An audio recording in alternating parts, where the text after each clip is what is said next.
ప్రజాపాలన ఆవిర్భావ దినోత్సవ వేడుకలో భాగంగా మండల కేంద్రంలో కాంగ్రెస్ పార్టీ అధ్యక్షుడు చింతపంటి రామస్వామి స్థానిక నాయకులతో కలిసి జెండా ఆవిష్కరించారు. అనంతరం నాయకులు మాట్లాడుతూ బ్రిటిష్ పాలన నుండి దేశానికి స్వాతంత్ర్యం వచ్చినప్పటి నిజాం పరిపాలనలో మన హైదరాబాద్ ప్రాంతం వారి చెరలో ఉన్న సందర్భంలో దేశ మొదటి ప్రధానమంత్రిగా ఉన్న జవహర్లాల్ నెహ్రూ నేతృత్వంలో కేబినెట్ లో సర్దార్ వల్లభాయ్ పటేల్ ఆర్థిక మంత్రిగా ఉంది. నిజాం రాజుల మేడలు వంచి మన ప్రాంతానికి స్వేచ్ఛా వాయువులను అందించడం జరిగిందన్నారు. వివిధ రాజకీయ పార్టీలు రకరకాలుగా అభిప్రాయాలు వ్యక్తపరిచినప్పటికీ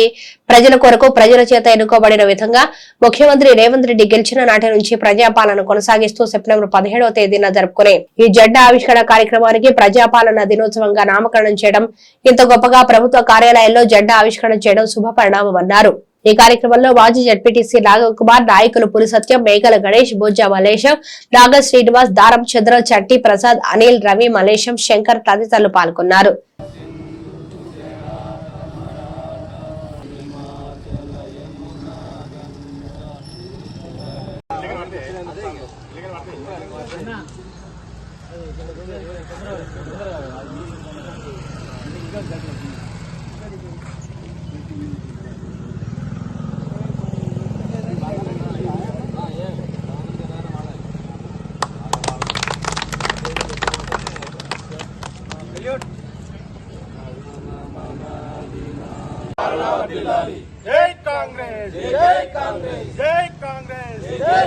ఈ రోజు నిజాం రజాగర్లకు వ్యతిరేకంగా ఉన్నటువంటి బ్రిటిష్ వాళ్ళను తరిమిన రోజుగా ఉన్నటువంటి ఈ సందర్భాన్ని గుర్తు చేస్తూ గతంలో అన్ని రాజకీయ పార్టీలు కూడా రకరకాల పేరుతో ఈ రోజును జరుపుకున్నటువంటి సందర్భంలో పెద్దలు రేవంత్ రెడ్డి గారు ఈ యొక్క ప్రజా పాలన దినోత్సవంగా జరిపి అన్ని గ్రామాలలో మండల కేంద్రాలతో పాటు అన్ని కార్యాలయాలలో జెండాలు ఎగరవేసి జాతీయ జెండాను ఎగరవేసి ఆ యొక్క కార్యక్రమాన్ని నిర్వహించాల్సిందిగా చెప్పడం జరిగింది. దానికి తోడుగానే ఈరోజు మీ కార్యక్రమంలో పెద్ద ఎత్తున అందరం కూడా పాల్గొని విజయవంతం చేసినందుకు చందుర్తి మండల కాంగ్రెస్ పార్టీ పక్షాన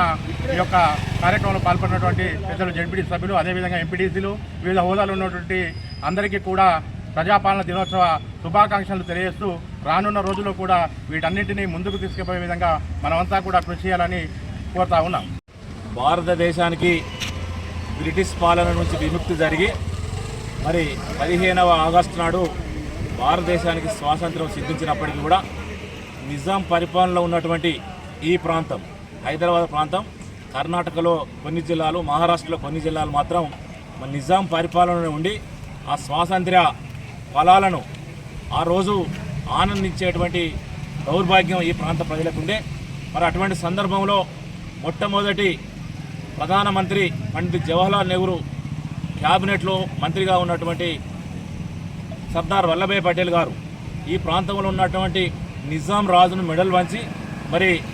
ఈ ప్రాంతాన్ని ఇండియన్ యూనియన్లో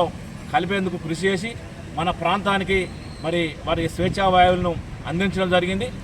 ఈ దినాన్ని కొన్ని రాజకీయ పార్టీలు విద్రోహ దినంగా, విమోచన దినంగా, అదేవిధంగా విలీన దినంగా ప్రచారం చేస్తున్నటువంటి సందర్భంలో మరి తెలంగాణ రాష్ట్రంలో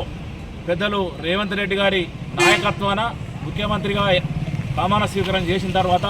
ఈ 17 సెప్టెంబర్ యొక్క ప్రాశిష్టతను గుర్తించి మరి దీని యొక్క ప్రజాపాలన దినోత్సవంగా నామకరణం చేసి మరి ఈరోజు ప్రజాపాలన దినోత్సవంగా జరుపుకోవడం చాలా సంతోషకరం. మరి ఈ ప్రజాపాలన దినోత్సవం పెట్టడం చాలా సముచితమైనటువంటి పేరు అది. ఎందుకంటే మరి ఆ రోజు నిరంకుశత్వం ఉన్నటువంటి ప్రజలకు మరి ఈ బానిసత్వం నుంచి విముక్తి చేసినటువంటి దినం కాబట్టి మరి ప్రజల చేత ప్రజలకు ఎన్నుకోబడినటువంటి పాలన అనేది మరి ఆ రోజు నుంచి వచ్చింది కాబట్టి ఆ 3 పేర్లు సరైనవి కాదు. ప్రజాపాలన దీనికి సరైనటువంటి సందర్భం అనేటువంటి ఉద్దేశంగా